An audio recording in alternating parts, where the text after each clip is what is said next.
বাঁধাকপি, কি? টমেটো, কাঁচা লঙ্কা, বেগুন। আমরা খাবো কি খাবো আমরা? ওই কি খাবো?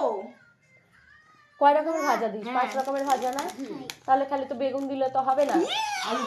এই যে তোমার আলু ভাজা, আচ্ছা, বেগুন বেগুন ভাজা, গেল, হ্যাঁ, আলু গেল। হ্যাঁ। এত কথা বলে এরা বাবা। বাঁধাকপি। এটা আমার, এটা ভাজা পড়ে না ঘন্ট পড়ে? এটা তোমার। দেখি তোমারটা একটু পটল। খাই, আমিও তোমাকে দিব। পাওয়া যাবে? না পাওয়া যায় কি? তেড়ে মেড়ে। কুমড়া নিবি, মিষ্টি কুমড়া খেয়ে টেরে যাবো। ভাজা। ছোট দেখে নিয়ে হ্যাঁ হ্যাঁ, ওগুলো ছোট ছোট করে নিলে হবে। টিফিন আমাদের সন্ধ্যাবেলা। ছোট দেখে হ্যাঁ। কি আমাদের? ওই যে বেগুনটা বাদ দে, যেটা হচ্ছে ওই যে ইয়ে লাউ না কুমড়া, এই টুকটা নিই, যাতে 5টা পিস হয়, 5টা পিস।